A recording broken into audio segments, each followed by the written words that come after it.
But let's go to the directors now. So these are the bosses.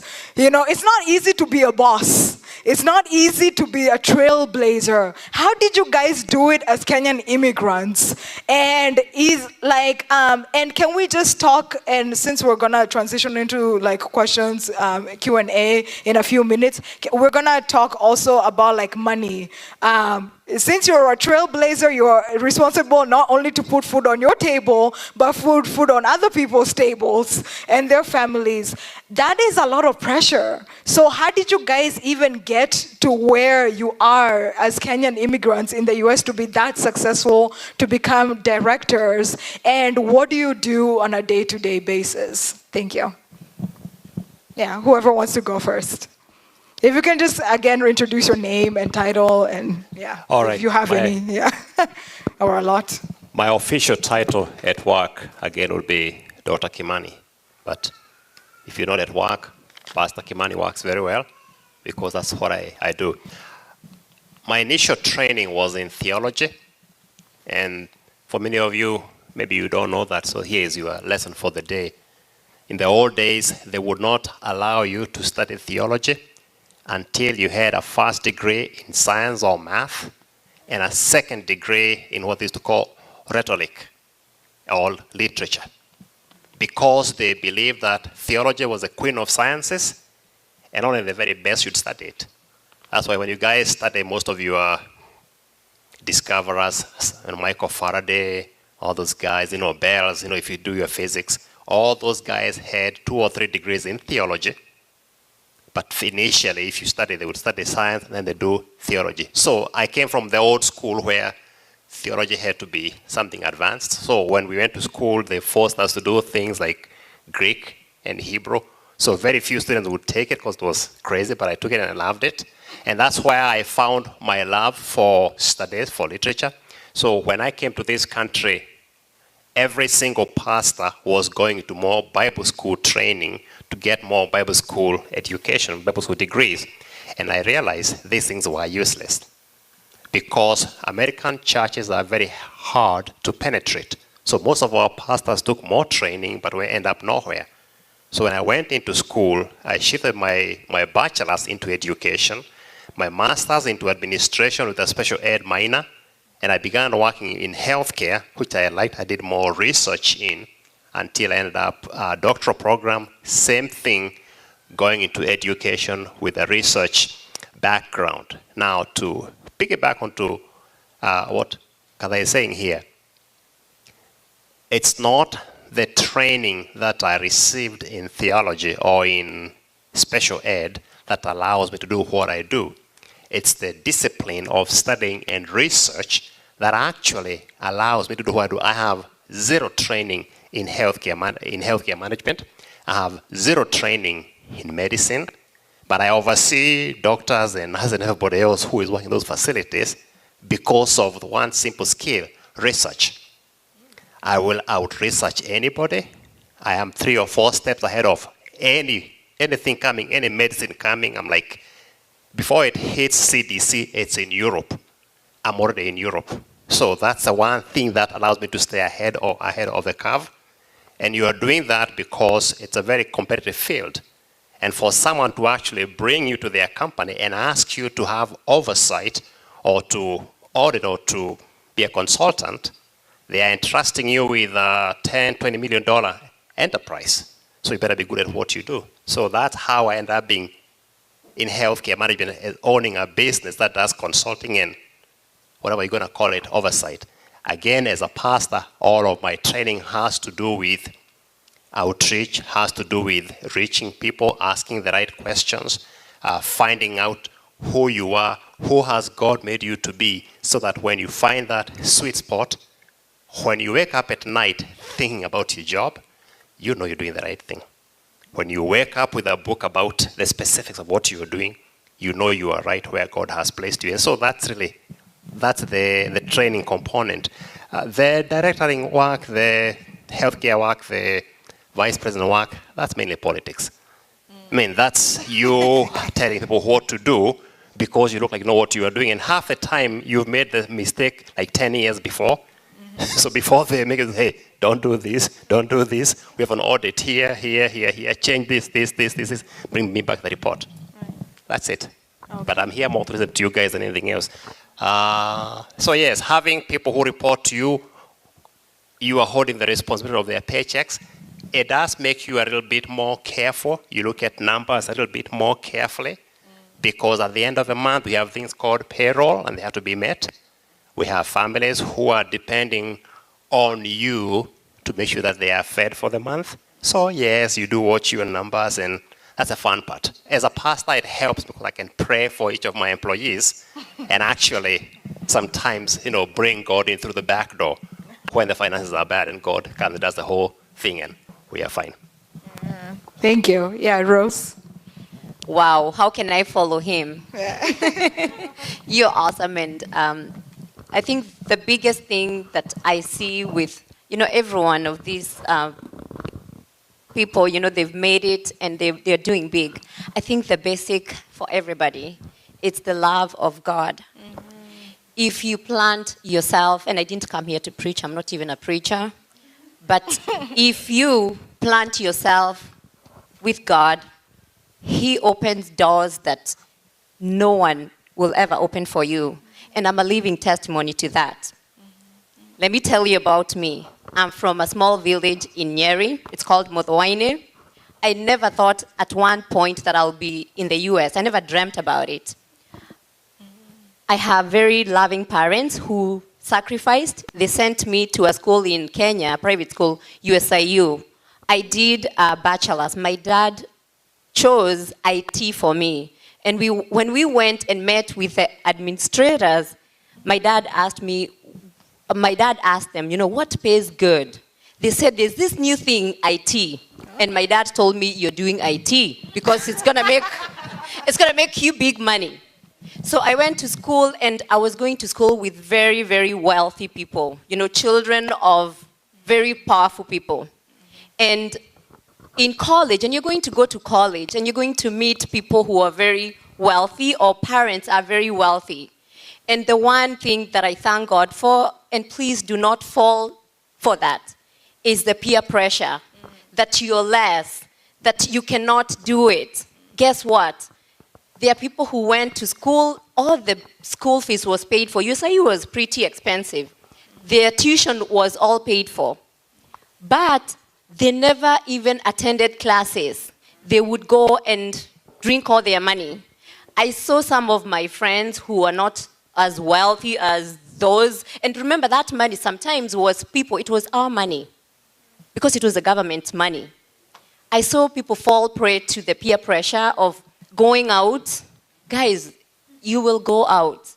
But guess what? When you look back 10 years, your parents have sacrificed for you. For you to go to school, for you to go to high school. The fact that you are in the US, somebody has made a sacrifice. So young girls, young boys, please, when you go to school, rise above that. You're better. You are so good if you just set your mind to what you're studying.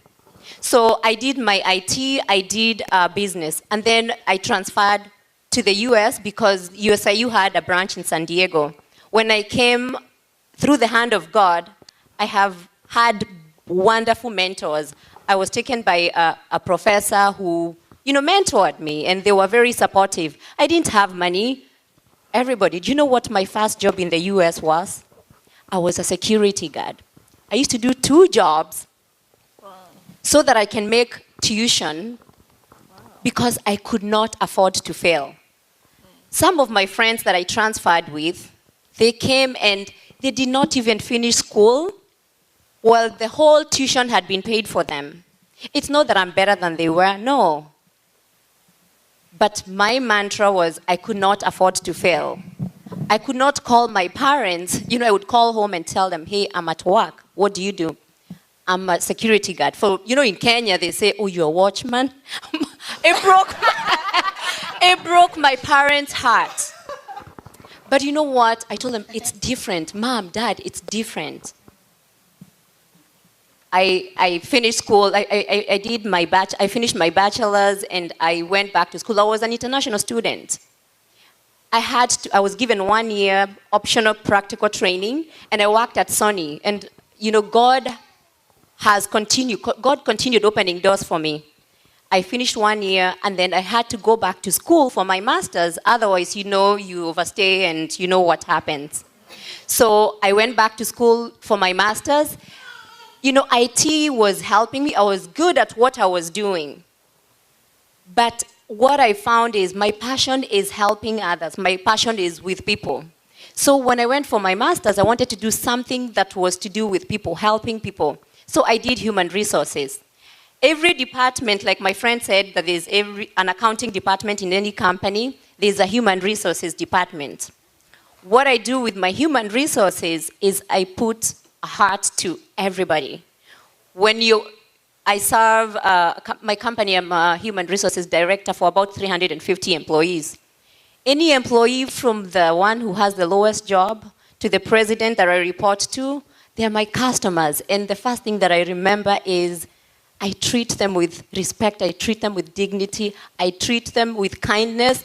And because you know what, I'm grounded, and I'm grounded by God.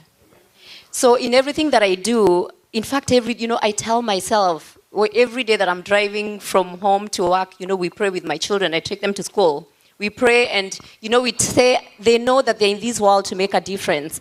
And for you today, God has a purpose for you to make a difference. This is just the beginning of your journey. Whether you're going to be an engineer, whether you're going to be a nurse, an RN. My husband, who I love very much, is an RN. He has a master's in business administration, but his passion is to help people, and he found it by doing RN. If that's your passion, follow your heart.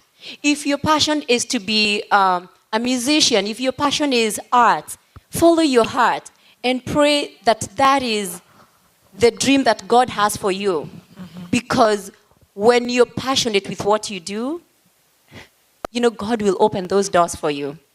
So I have direct reports. I'm in charge of recruiting. When you come to interview, and that's what I do, even outside I volunteer, I'm a mentor to youth.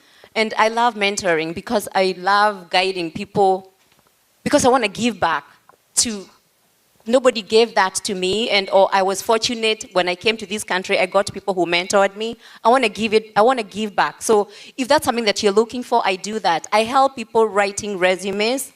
I prepare people before you go for an interview. Call me, we will do a mock interview. As you're going to interview even for your schools, for your universities. Let's practice, I do that. And it's to give back.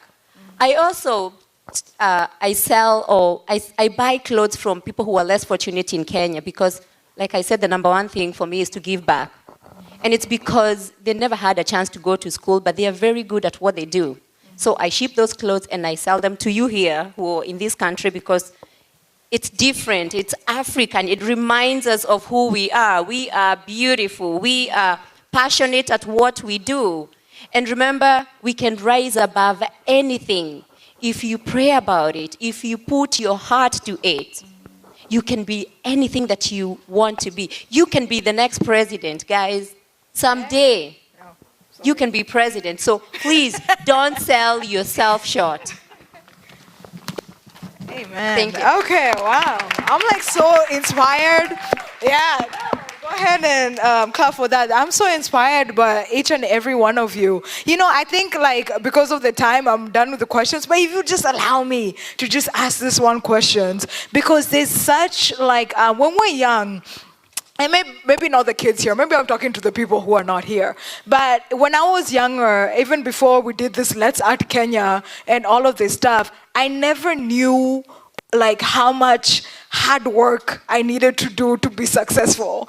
There's such an assumption, I think, in the young people that they have no idea how much hard work you have to do to be successful. I just wanted you to, if you guys, if one of you or two of you have any comments about that, just hard work and success, and how success is really tied to hard work, that can be one thing.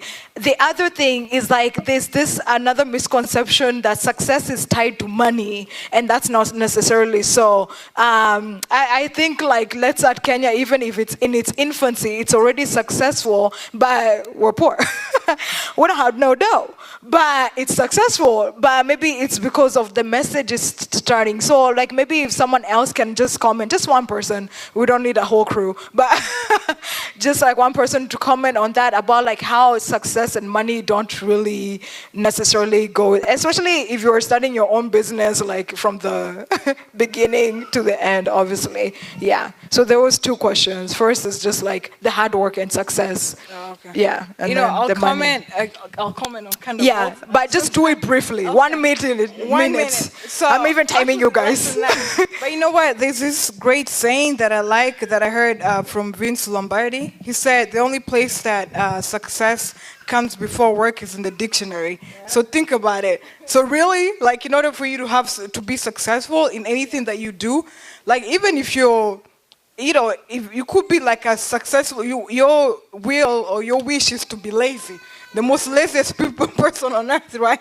You have to work at that because you have to be really, really, really lazy, right? So anything that you do, you have to put in work in order for you to be successful, and there's no other shortcut. It doesn't matter, you know, some people could get into quick reach, and that's the other thing too, you said, like, people associate success with money, but that's not it is. Success is just you doing the thing that you're really passionate about, regardless of what the money is.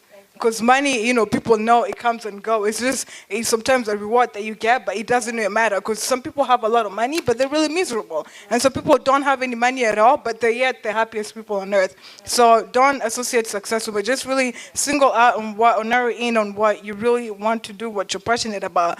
Work hard at it, and then you're going to be successful. All right, just a hand of show of the panelists. How many of you feel like you're making at least good money than like you were making 5 years ago? All right, but like when you were beginning, like how many of you made that kind of money? Exactly. So you all had to do something to get that money, right? So there is like something. But can you like have like very unique experience about success and hard work? Why do people have to work so hard, and why does hard work actually matter?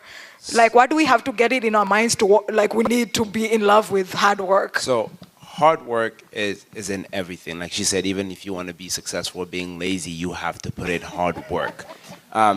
And for me, I love what I do, so that's why I work so hard. I love seeing my clients succeed, and I have to show them their hard work. I'm awake. I work in a gym full of 5 private trainers. I'm the most successful trainer there because I'm the first one in, and I'm usually the last one out.